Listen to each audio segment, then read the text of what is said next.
Shooting parties have always been part of royal life, and many a grand shooting estate was created specifically to attract their patronage. Elvedon in Suffolk is one such estate. Its current owner is the 4th Earl of Iver, Edward Guinness. Good morning. Good morning. He's agreed to share its past with historian Dr. Matt Green. This is fantastic. This is our van. This van has been with us since 1934. It's 1934. It's what the shooting guns have always been driven around in. A suitably vintage start to the day.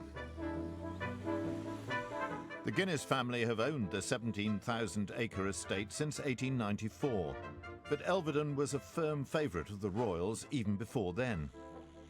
It was Queen Victoria's close friend, the Punjabi Maharaja Duleep Singh, who bought it some 30 years earlier and set about building its hunting reputation.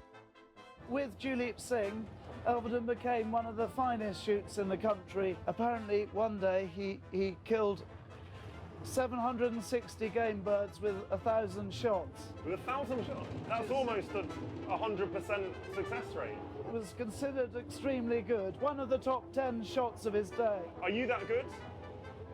Forever, if it wasn't a challenge, it wouldn't be fun. The game birds are safe with me. Okay.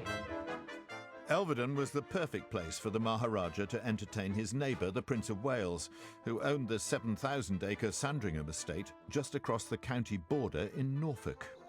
And it was a whole kind of social occasion. They had some delicious food and drink. Yeah. And Duleep Singh got so large, he needed to be seated whilst shooting on a wicker chair, right, which rotated so that he could face the game birds from whichever direction they came from. So he could swivel around and then have a shot. He was a sitting gun. Edward VII, George V and George VI all shot here at Elvedon, and no shooting party was complete without lunch.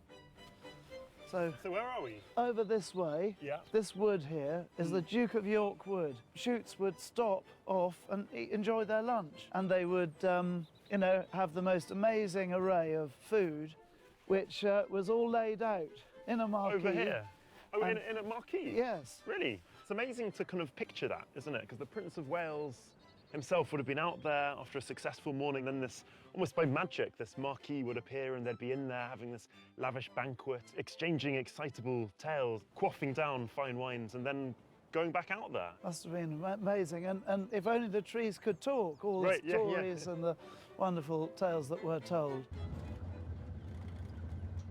There's plenty to tell from Lord Iver's family archive. It includes detailed records of those lunches and the illustrious guests.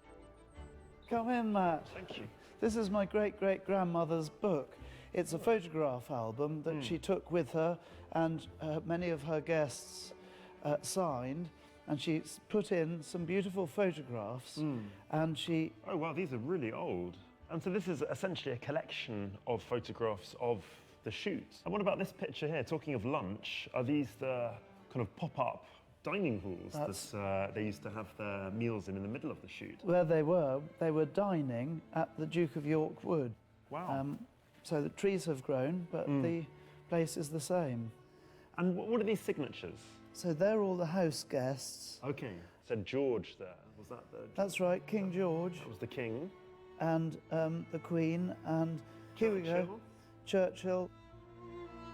And there's even a picture of Edward VII himself.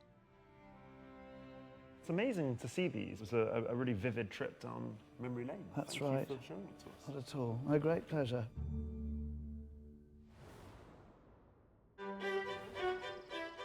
Shooting parties are still a part of life today on some royal estates.